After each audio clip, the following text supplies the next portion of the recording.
செய்வாராக. இந்த நாளில் கர்த்தர் நமக்கு பேச இருக்கிற காரியம்,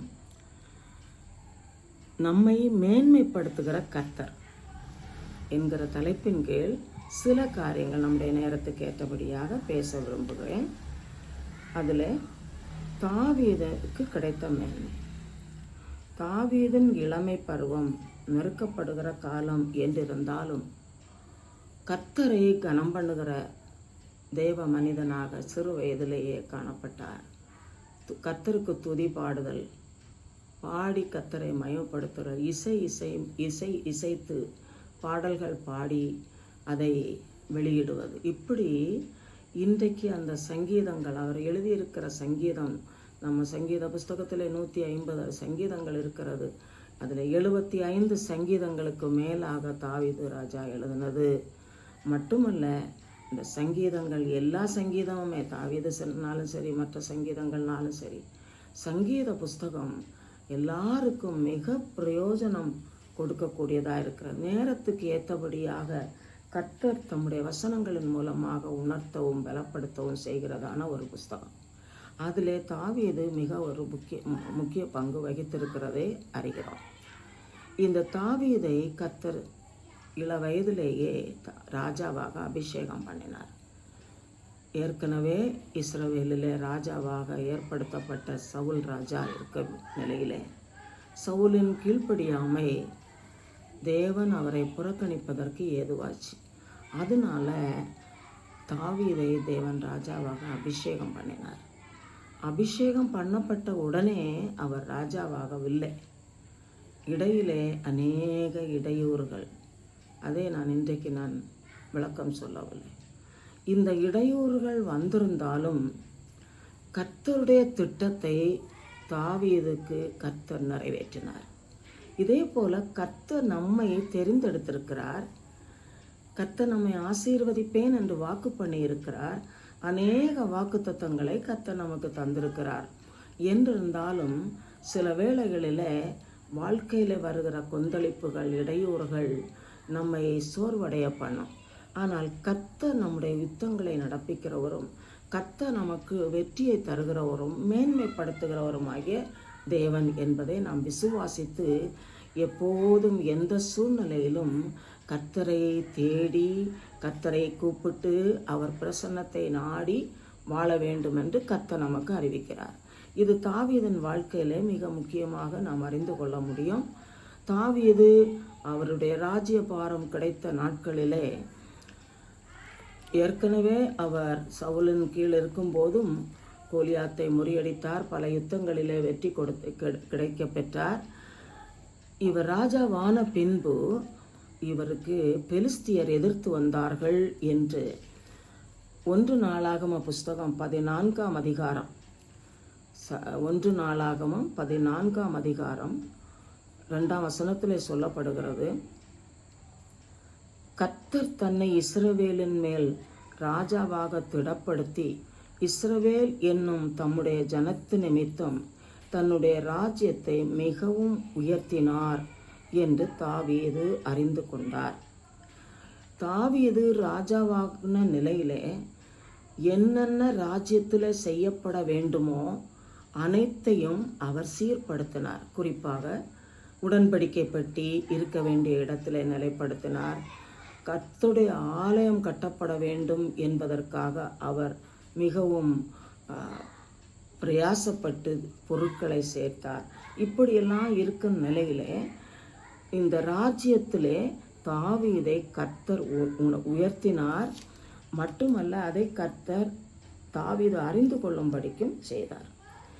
பெலிஸ்தியர் தாவீதுக்கு விரோதமாய் வந்தார்கள். அது 10வது வசனத்தில் வாசிக்கிறோம். பெலிஸ்தர் தாவீதுக்கு விரோதமாய் வந்தார்கள் என்பது தெரியும் போது தனக்கு பலன் இருக்குது அப்படின்னு சொல்லி உடனே அவர் யுத்தத்துக்கு போகவில்லை. அவர் என்ன செய்கிறார் என்றால் 10ஆம் வசனம் 1 நாளாகமம் 14 10வது வசனத்திலே, பெலிஸ்தருக்கு விரோதமாக போகலாமா, அவர்களை என் கையில் ஒப்பு கொடுப்பீரா என்று தாவீது தேவனை கேட்டபோது, கர்த்தர் போ, அவர்களை உன் கையில் ஒப்பு கொடுப்பேன் என்றார். அநேக முறைகளிலே யுத்தம் வருகிறது என்று தெரியும் போது தாவீது கர்த்தருடைய ஆலோசனை கேட்கிறது வழக்கம். அப்படியே இந்த இடத்திலும் அவர் கேட்டபோது, நீ போ, அவர்களை உன் கையில் ஒப்பு கொடுப்பேன் என்று சொல்லி அந்த இடத்துல 11வது வசனத்தை வாசிக்கிறேன். அவர்கள் பாகால் பிராசீமுக்கு வந்தபோது தாவீது அங்கே அவர்களை முறியடித்து, தண்ணீர்கள் உடைந்து ஓடுகிறது போல தேவன் என் கையினாலே என் சத்துருக்களை உடைந்து ஓட பண்ணினார் என்றான். அது நிமித்தம் அந்த ஸ்தலத்திற்கு பாகால் பிராசீம் என்று பெயரிட்டார். இதில் விசேஷம் என்ன என்று சொன்னால், அந்த இடத்தை அக்கினியினால் சுட்டரித்து பண்ணினார். அதை தொடர்ந்து 13ஆம் வசனத்தில் நாம் வாசிக்கும்போது பெலிஸ்தர் மறுபடியும் யுத்தத்துக்கு வந்தார்கள். அதற்கும் தாவீது போகலாமா என்று கர்த்தரிடத்திலே ஆலோசனை கேட்டார். அதற்கு தேவன் சொல்கிற பதிலை கவனிங்கள். 14வது வசனம், 1 நாளாகவும் 14ஆம் அதிகாரத்தில் 14வது வசனத்தில், அப்பொழுது தாவீது திரும்ப தேவனிடத்தில் விசாரித்ததற்கு, தேவன் நீ அவர்களுக்கு பின்னாலே போகாமல் அவர்களுக்கு பக்கமாய் சுற்றி முசுக்கட்டை செடிகளுக்கு எதிரே இருந்து அவர்கள் மேல் பாய்ந்து செடிகளின் நுனிகளிலே செல்லுகிற இரைச்சலை நீ கேட்கும்போது யுத்தத்திற்கு புறப்படும். பெலிஸ்தரின் பாளையத்தை முறியடிக்க தேவன் உனக்கு முன்னே புறப்பட்டிருப்பார். கர்த்தர் முன்னமே ஏற்பாடு செய்கிறார். ஒன்று, தாவீது எதற்கும் கர்த்தருடைய ஆலோசனை கேட்கிறார். அடுத்தபடியாக அதை தொடர்ந்து யுத்தத்திலே தேவன் தாவீதுக்கு வெற்றியை கொடுக்கிறார். 16ஆம் வசனம். 17வது வசனத்தை வாசிக்கிறேன். அப்படியே தாவீதின் கீர்த்தி சகல தேசங்களிலும் பிரசித்தமாகி அவனுக்கு பயப்படுகிற பயத்தை கர்த்தர் சகல ஜாதிகளின் மேலும் வரப்பண்ணினார். சகல ஜனங்களும் தாவீதுன்னா பயப்படுகிற ஒரு அனுபவம். இது எதனாலே வந்தது? தாவீதின் யுக்தியா, திறமையா, ஞானமா, அறிவா? எதுவும் அல்ல. கர்த்தரை சார்ந்திருக்கிறது, கர்த்தரை கூப்பிடுதல். இதே போல நம்முடைய வாழ்வில் எந்த ஒரு காரியமும் சுயமாய் யோசிக்காமல், சுயமாய் திட்டம் பண்ணாமல் கர்த்தரிடத்தில் கேட்கும்போது கர்த்தர் வெற்றி தருகிறார், அந்த இடத்திலே மேன்மைப்படுத்துகிறார். இந்த இடத்துல நாம் பார்க்கிறோம், ஜனங்கள் எல்லாரும் தாவீதுக்கு பயப்படும்படி செய்தார். இன்னொரு நபரை வேதாகமத்தில் சுட்டி காட்ட விரும்புகிறேன். மொர்தேகாய் எஸ்தரின் புஸ்தகத்திலே அறிவிக்கப்பட்டிருக்கிறது.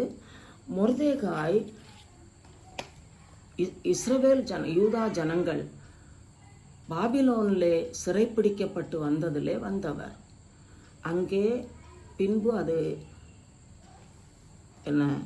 இந்த ராஜ்யம் அகாசுவேர் ராஜாவாலே ஆளுகை செய்யப்படுகிறது. சூசான் என்று சொல்லப்படுகிறது. அந்த ராஜ்யத்தில் ஆளுகை செய்யப்படும் நிலையிலே இந்த மொர்தேகாய் வாசல் காவலாளனாக இருந்தார். அதுக்கப்புறமாக இவருக்கு குமாரத்தி என்று சொல்லக்கூடிய அளவில் எஸ்தர், அவளுக்கு தாயும் தகப்பனும் இல்லாத நிலையிலே அந்நிய நாட்டிலே மொர்தேகாய் அவளை கவனித்து வளர்த்தி அவள் எஸ்தர் அகாஸ்வேருக்கு ராணி ஆனாள் என்பதை நாம் எஸ்தரின் புஸ்தகத்தில் படிக்கிறோம். இந்த நிலையிலே ஆமான் என்கிற பிரதானி அகாஸ்வேருக்கு அடுத்தவனாக இருந்தவன் மொர்தேகாய் அவனை கனம் பண்ணவில்லை என்கிற காரணத்தினாலே கொடுமையாக நடத்தி யூத ஜனங்களை அழிக்கும் திட்டம் ஏற்படுத்தினார். ஆனால் தேவனை தேடுகிறவர்களுக்கு கர்த்தர் அனுகூலம் செய்கிறவர். மொர்தேகாய் அந்த காரியத்தை எஸ்தருக்கு அறிவித்து யூத ஜனங்களுக்கு தெரியப்படுத்தி 3 நாள் உபவாசம் பண்ணி தேவனை கூப்பிட்ட போது கர்த்தர் காரியங்களை மாறுதலாய் அமைய பண்ணினார் என்று 9ஆம் அதிகாரம், எஸ்தரின் புஸ்தகம் 9ஆம் அதிகாரம் 1ஆம் வசனத்தில் பின்பகுதியை வாசிக்கிறேன்.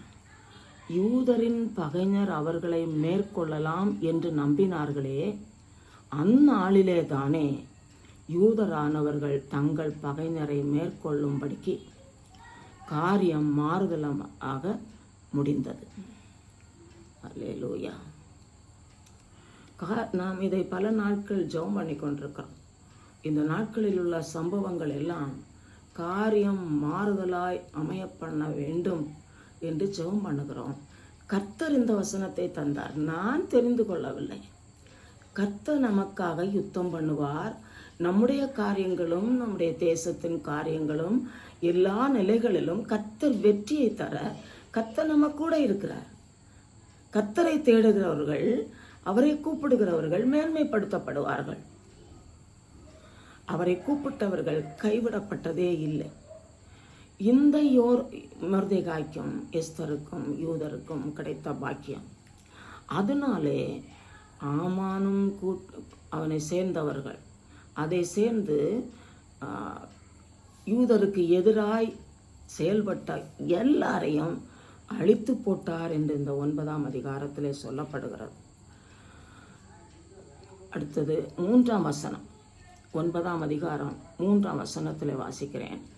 நாடுகளின் சகல அதிகாரிகளும் தேசாதிபதிகளும் துரைகளும் ராஜாவின் காரியங்களை நடப்பிக்கிறவர்களும் யூதருக்கு துணை நின்றார்கள்.